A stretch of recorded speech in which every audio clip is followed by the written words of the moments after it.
Prime Minister Narendra Modi being welcomed by members of the Indian diaspora in Oslo.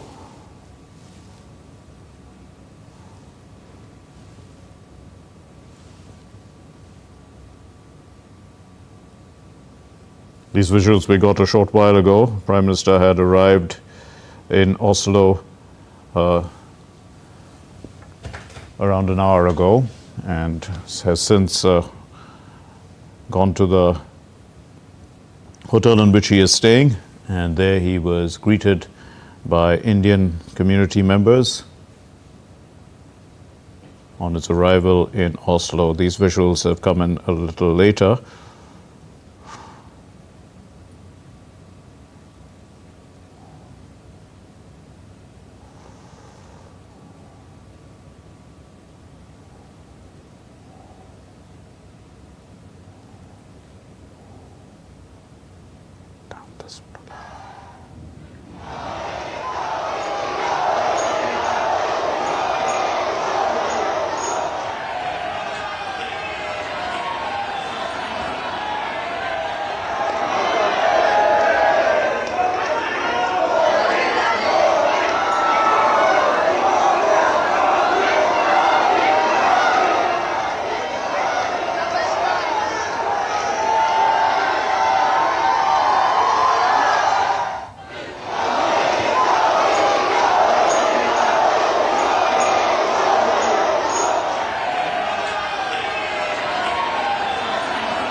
A vibrant and joyful reception there for Prime Minister Narendra Modi as he has arrived in Oslo in Norway. These are images that have come in of his arrival and also his reception at the hotel. And of course, the Prime Minister will keep you updated about all his engagements. He will be meeting with Prime Minister Jonas Støre, and also he will have delegation level talks. They will hold press statements after that. The Prime Minister will be meeting with King Harald later in the day. And then he will also be having a meeting with the India-Norway Business and Research Summit. And finally, he would be hosted by the Prime Minister of Norway for a dinner in the evening. So these are his engagements for the day. We shall break them down for you as and when they take place and put them into context with our correspondent on the ground in Oslo. Jessica Taneja will be with us. And also we'll have expert opinion from here in our Delhi studios and also from people across the international relations spectrum.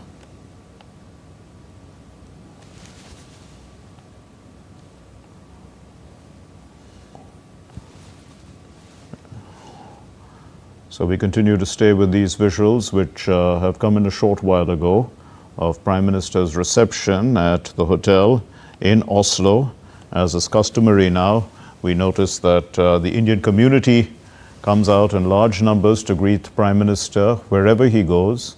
And it is a sign of the living bridge that India has across different parts of the world, the Indian community playing a very strong part in strengthening ties between India and the particular country in which they are. Jessica Taneja is joining us on the phone line. She will put all this into perspective for us. Jessica, from what you're seeing on the ground, in what way is Norway, linked or aligned to India's Viksit Bharat interests? See, the EFTA TIPA that was signed and then ratified in October last year brought in Norway in particular as well, with 19 billion bilateral trade with the entire Nordic bloc. This is a significant visit in that sense to strengthen those economic ties in terms of... Right, Jessica, we'll...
And clearly we are seeing India's rich cultural heritage preserved by members of the Indian community in different parts of the world, and here in Oslo on full display and also shared with the local community, as we can see in the renditions that were played out a little earlier on the sitar and tabla.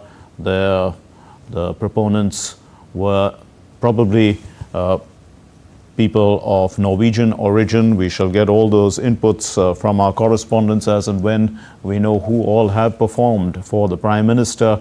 But as is always seen, the preservation of Indian culture is prominent and predominant by the Indian community as they preserve their cultural roots. Jessica Taneja continues to join us. Jessica, we are continuing to see visuals of the Prime Minister's reception at the hotel by the Indian community, and it is a vibrant display of India's rich cultural heritage. Can you put this into perspective for us and give us a commentary of what we are seeing?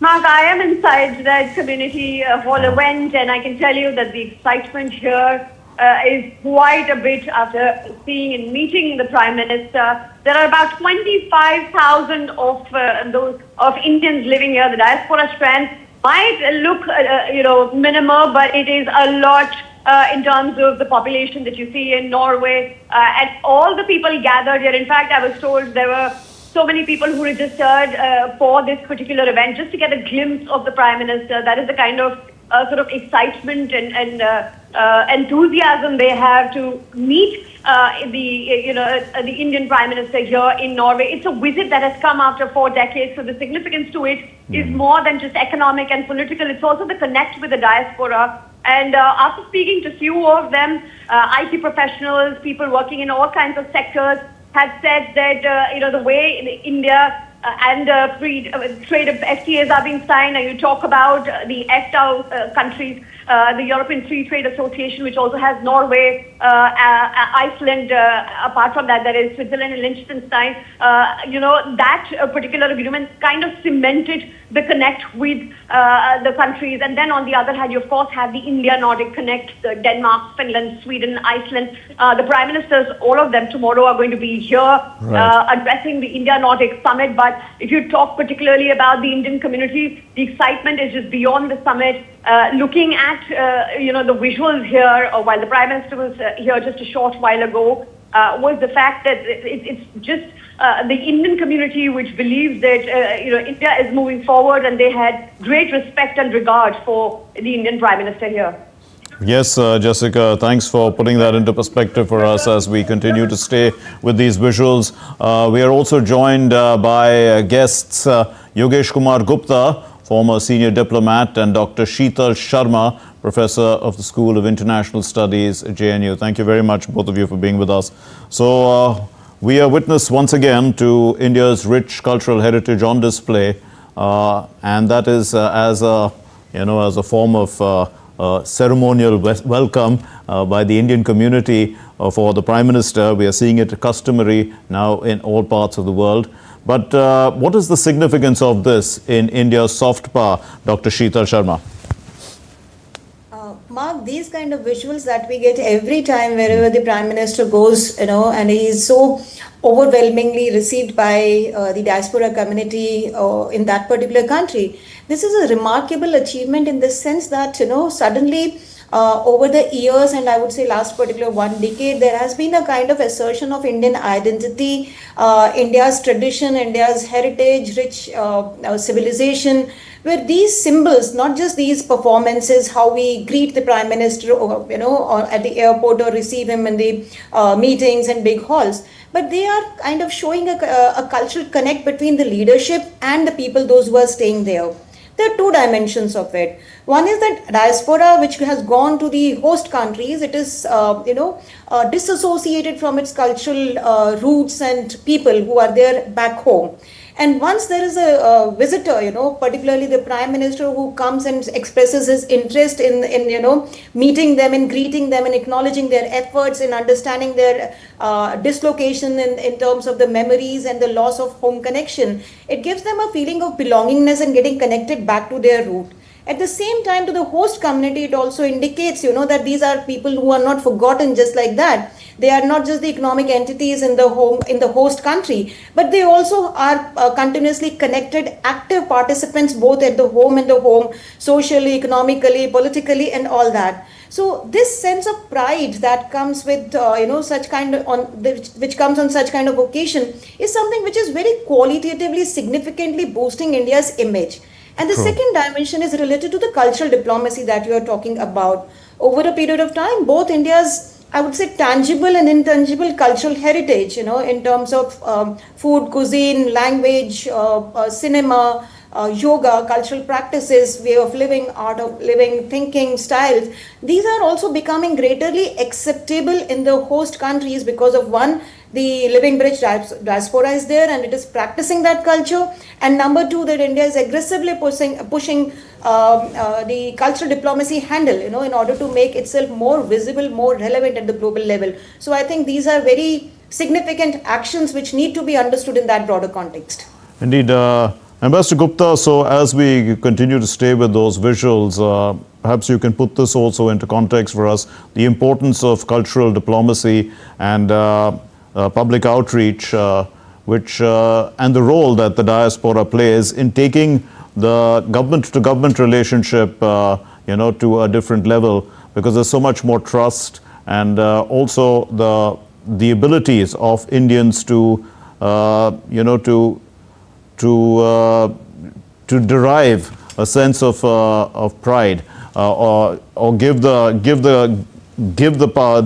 government of the day a certain amount of cushion so that they can deal with the other country. Yeah, Prime Minister Modi is a very popular global leader, and this is the among the global leaders, with popular following, or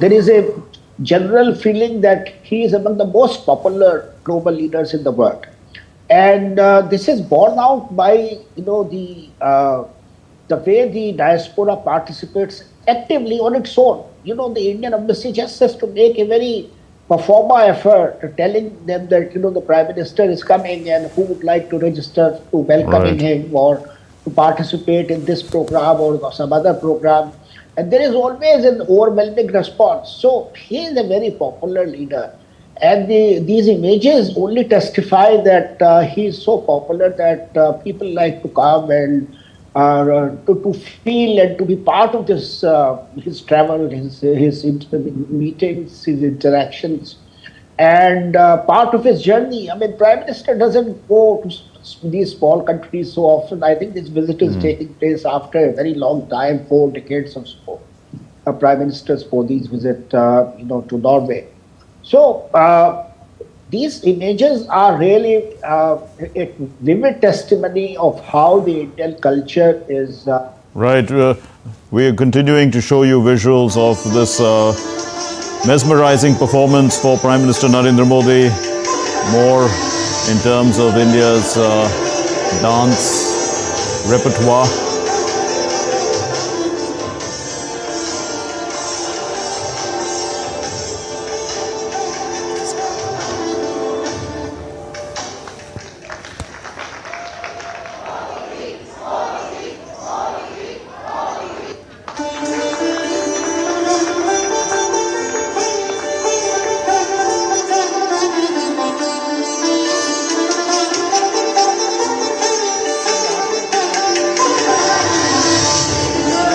These are different classical dance forms of India that we are seeing on display for Prime Minister Narendra Modi.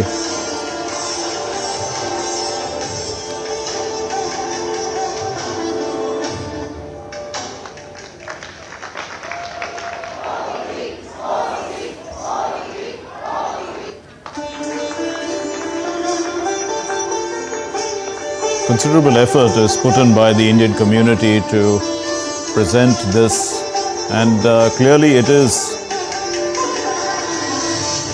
wonderful to see for the Prime Minister of India when he lands, to see the preservation of India's rich heritage in different parts of the world by the Indian community.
Well, I was allowing the visuals to speak for themselves, as we could see.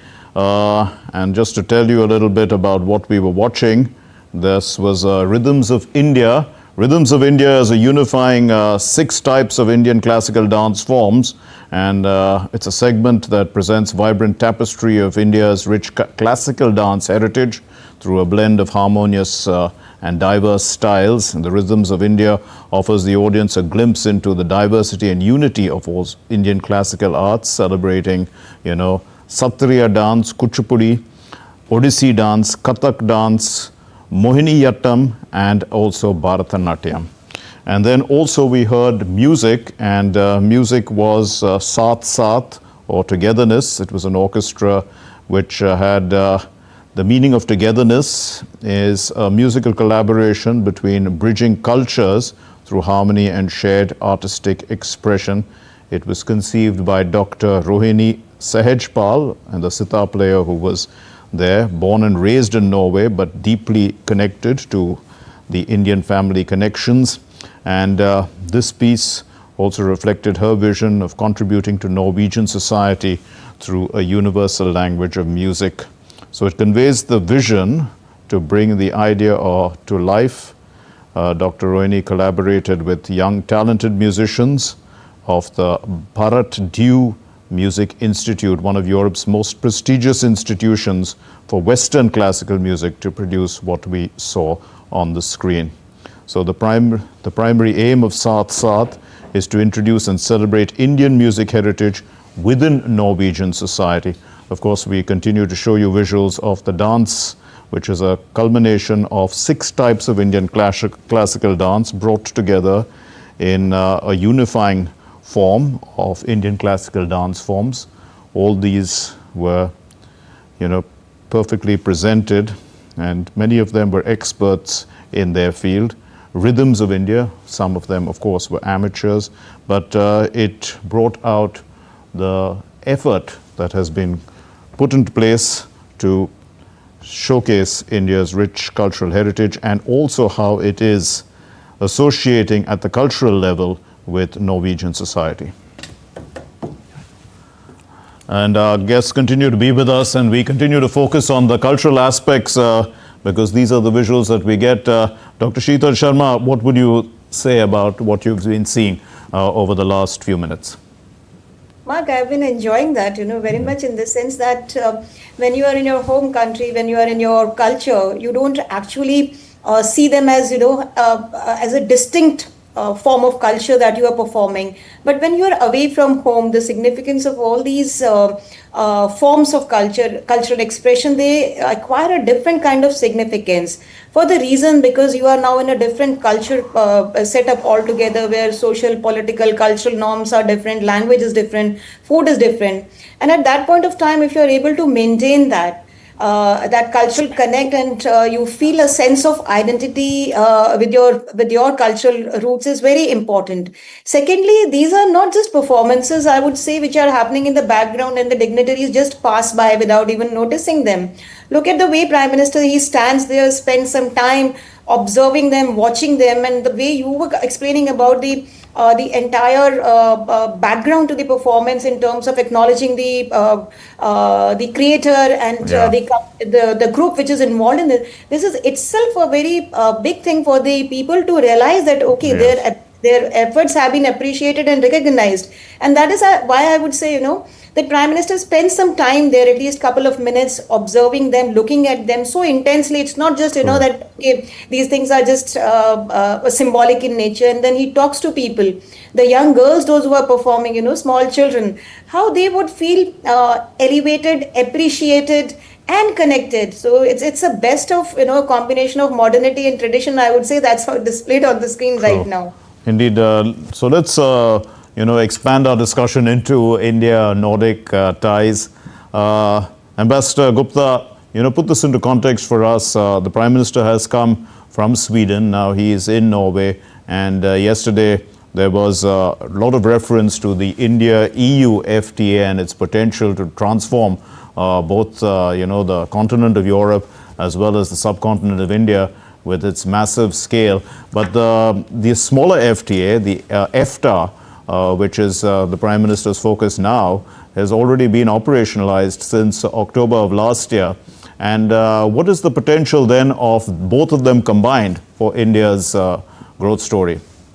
Yeah, I think at a broader level, basically India has decided that it's going to treat EU with the same level of importance, give it the same level of importance as it has given to other major partners like the US or say China and so on.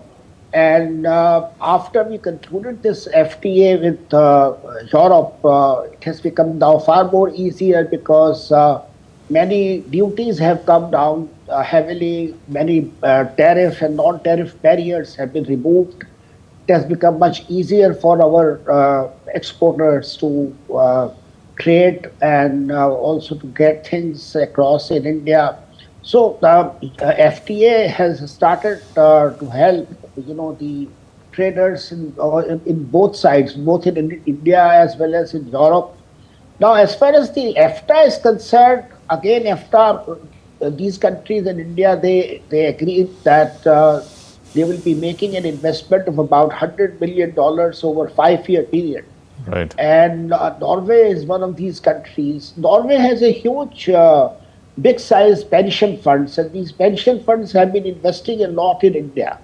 And right now, our effort is that if we can get more investments in our capital markets, then that will help in stabilizing, our equity market as well as other mutual fund markets and so on. So that is one effort. The other thing is that Norway and India are very important. They are a very important partner in the area of shipping.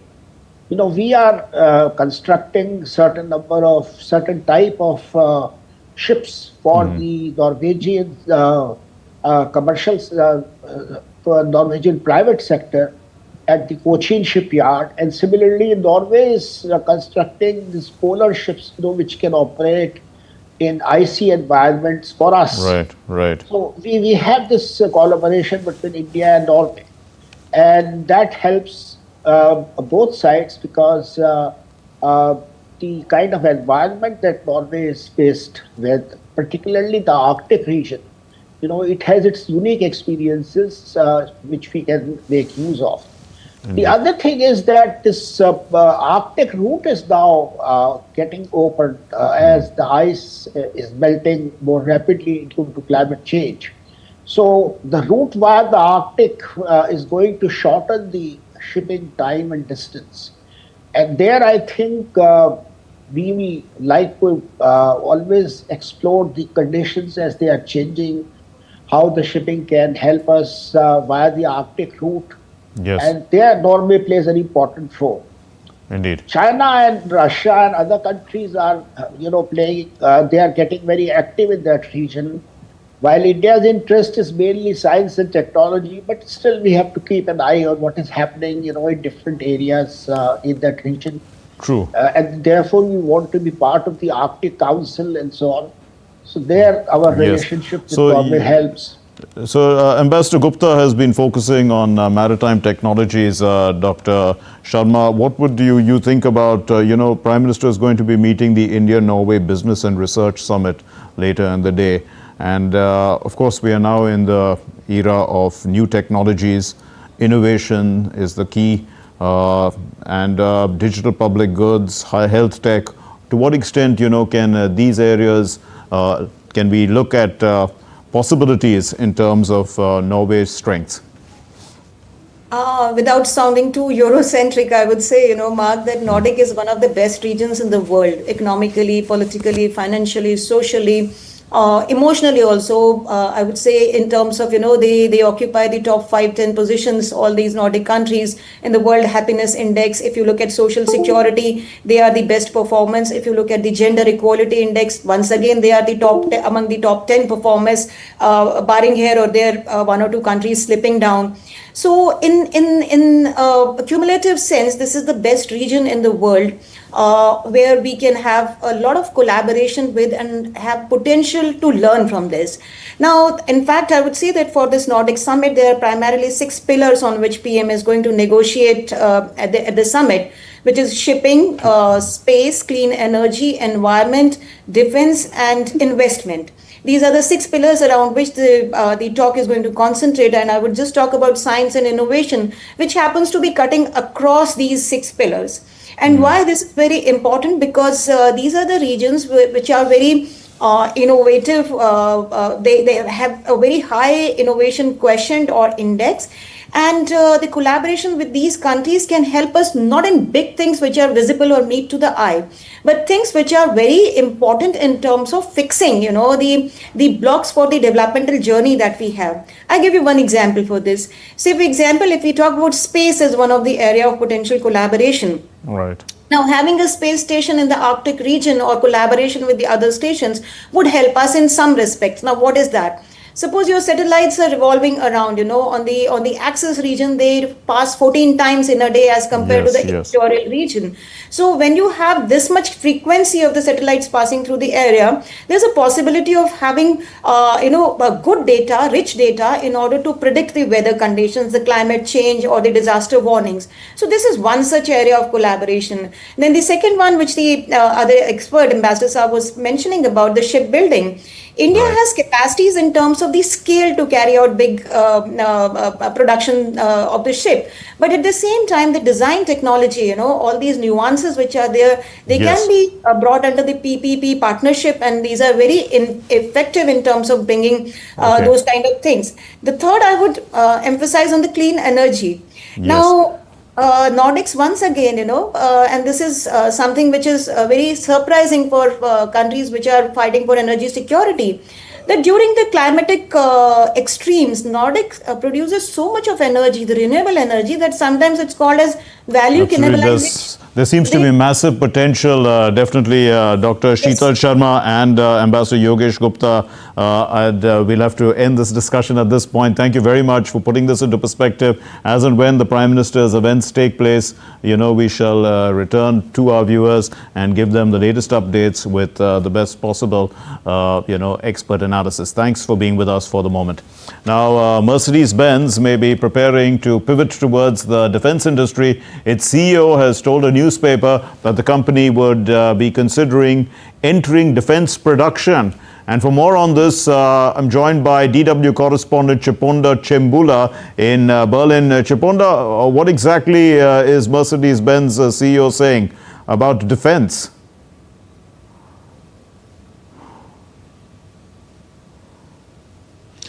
Ola Kelenius, the CEO of Mercedes-Benz, said that the car maker is willing to make moves into defense production if that makes sense for its business. And that's according to the Wall Street Journal, which spoke with Kelenius. And the Mercedes CEO pointed to the need for Europe to raise its defense profile and said that his company would be willing to play a role there too, if it can. Now, this, of course, comes as the German auto industry continues to struggle for various reasons, including the price of energy, more competition, the U.S. trade policy with its tariffs, and, of course, other structural challenges which are linked to the German economy, such as the cost of labor and bureaucracy. Meanwhile, the defense industry has been booming because Germany is spending more than it ever has on weapons and military equipment. The German military, the Bundeswehr, has more than 108 billion euros at its disposal this year alone. So it is not surprising that other industries, including the auto sector, could be seeing opportunities there. Also, Chiponda, stepping back, from Mercedes, how significant an opportunity is the defense sector for, German manufacturers in general? Almost tripled its arms imports, and it accounted for a third of the global market share last year. And that's according to the figures from the Stockholm International Peace Research Institute. And they show that Europe's defense companies haven't been able to ramp up production fast enough to meet the demand, at least if we are reading from those figures. And what we have been seeing is that more, German auto suppliers are actually pivoting to the defense sectors. And in terms of car makers, Mercedes isn't alone. In March, one headline that made the rounds was that Volkswagen was considering producing parts of Israel's Iron Dome at a plant in Osnabrück, where it is winding down auto production. But the company did tell DW that production of weapons is ruled out for now. Now, of course, with the CEO of Mercedes-Benz saying that he would be open to entering the defense sector if there's a business opportunity, it is clear that car makers in Germany are also considering a pivot to defense. And that would, of course, make sense given their industry's struggles in recent years. And finally, how is this pivot affecting the German economy?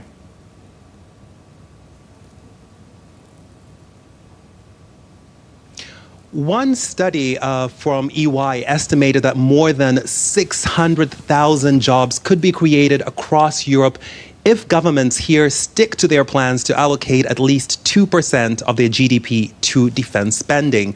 And Germany is, of course, among the countries that would benefit the most.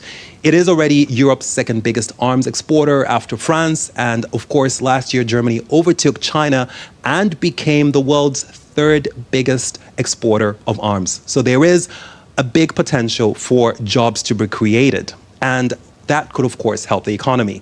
But analysts have also been pointing out that defense spending is like getting insurance. Now, after a tank is built, it doesn't create any additional value. And of course, the hope is that it won't be needed. Now, investing that money elsewhere, for instance, in education, reskilling workers, and infrastructure, could, of course, yield more returns for the economy. Chiponda Chembelu in Berlin, thanks very much. Now, back home in the southern state of Kerala, the swearing-in ceremony of V.D. Satishan, that's the chief minister, has taken place in Thiruvananthapuram, and the ceremony was attended by senior Congress leaders Mallikarjun Kharge and Rahul Gandhi, among others.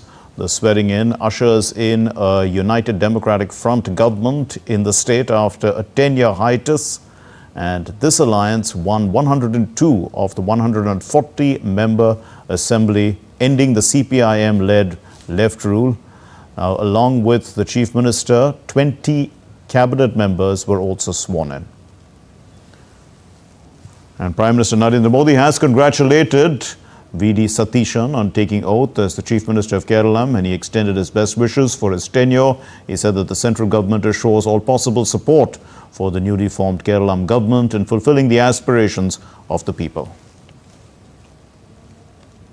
And while India joins the global dialogue on shaping the future of healthcare, with India's Health Minister J.P. Nadda visiting Switzerland for the 79th World Health Assembly, which begins today.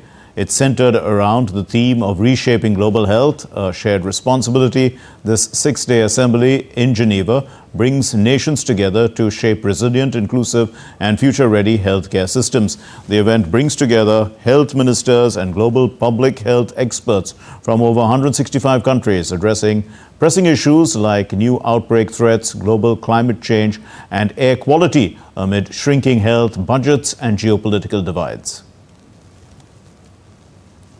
Defense Minister Rajnath Singh is visiting the Vietnamese capital, Hanoi, as part of his two-nation visit.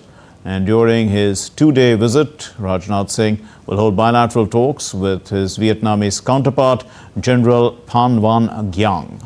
And in fact, this visit marks 10 years of comprehensive strategic partnership, which was upgraded to an enhanced comprehensive strategic partnership during the state visit of the President of Vietnam to India earlier this year. A joint vision statement of India-Vietnam defense partnership towards 2030 was signed as part of the Raksha Mantri's last visit in 2022. The defense minister will then be visiting South Korea, where he will hold bilateral talks with his counterpart An Gyu Bak. And the ministers will review defense cooperation between the two countries and explore new initiatives to further strengthen bilateral engagements. They will also exchange views on regional and global issues of shared interest. Raksha Mantri will also meet the Minister of Defense Acquisition Program Administration, Lee Chong-cheol, and chair the India-Korea Business Roundtable.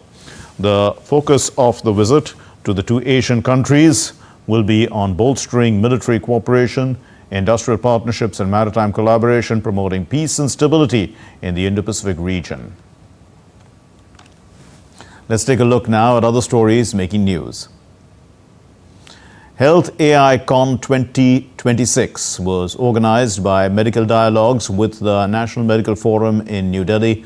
A key highlight of the conference was the launch of the National AI Doctors Mission to empower healthcare professionals across the country with AI, literacy, digital capability, and future-ready clinical skills. A joint counter-terror mock drill was conducted at the IGI Airport, Delhi, showcasing swift response and interagency coordination. The exercise was conducted under the supervision of the Deputy Inspector General and Chief Airport Security Officer of Aviation Security Group, along with senior officers from the Central Industrial Security Force and stakeholders.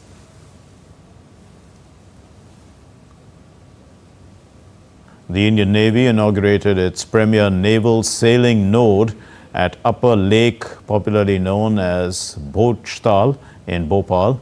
Developed as a state-of-the-art facility, the sailing node will be extensively used for training of the Indian Navy sailing team. And this is the Navy rowing, canoeing and kayaking teams as well.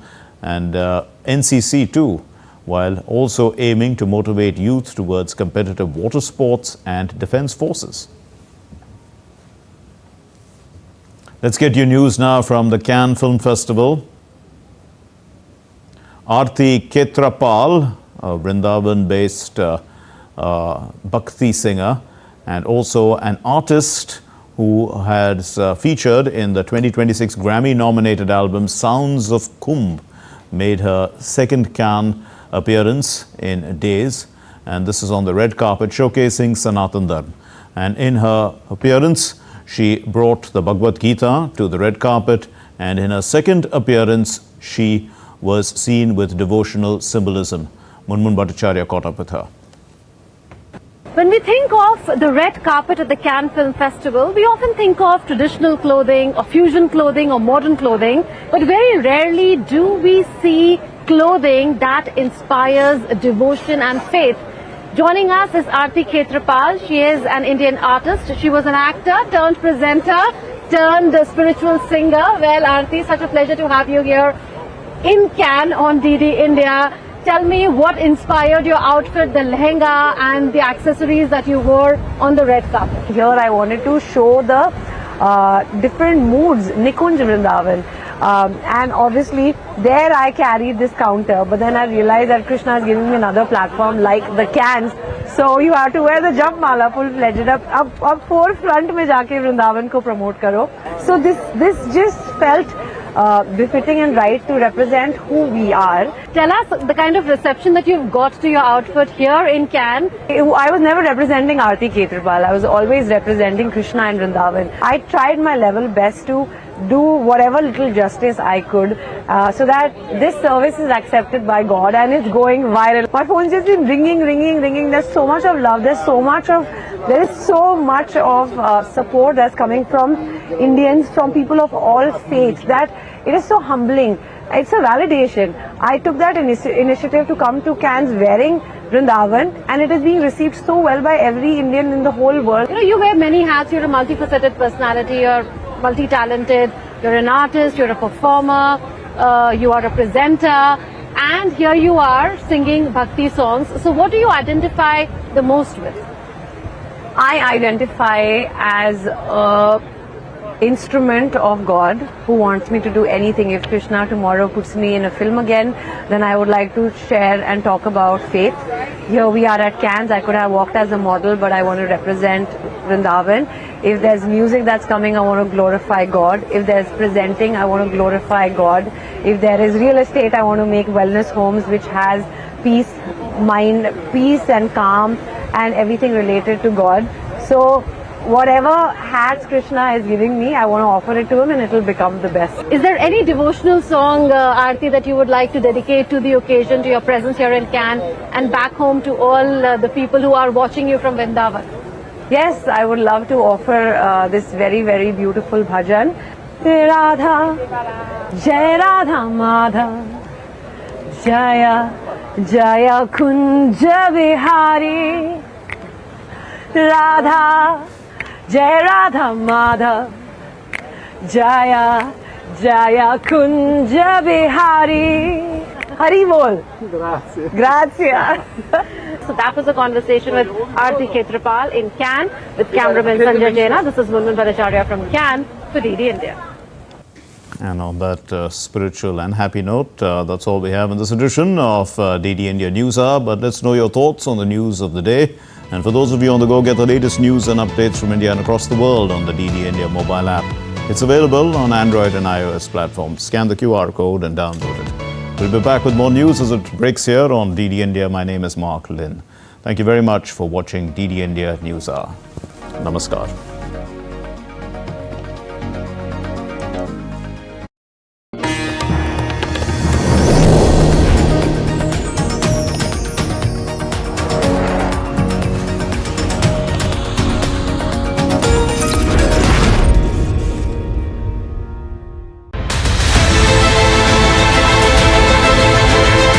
Prime Minister Narendra Modi's five-nation tour, UAE, the Netherlands, Sweden, Norway and Italy. Strengthening ties, shaping tomorrow, bridging borders, building bonds. PM Modi's mission, securing India's future and expanding its global footprint. From Abu Dhabi to The Hague, from Oslo to Rome. Five nations, one vision. With exclusive reports from Ground Zero and live coverage, we ensure you don't miss a thing. Catch the latest updates of PM Modi's five-nation tour. Only on DD India.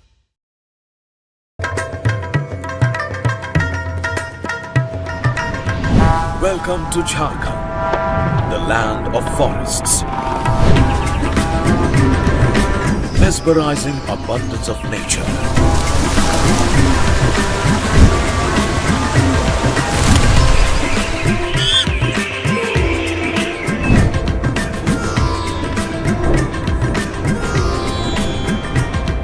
vast accumulation of natural resources, rich legacy of contributing to India's economic foundations.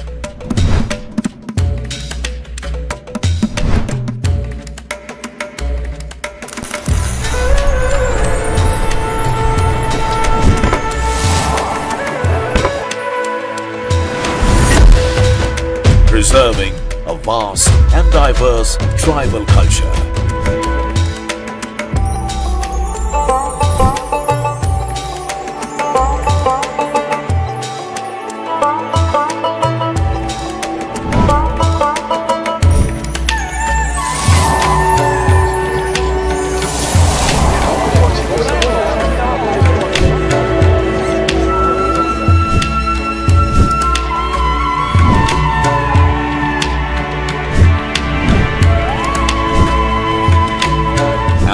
With diverse offerings, Jharkhand is a haven for various tourism activities, shaping India's future generations with quality education, a breeding ground for future sports persons.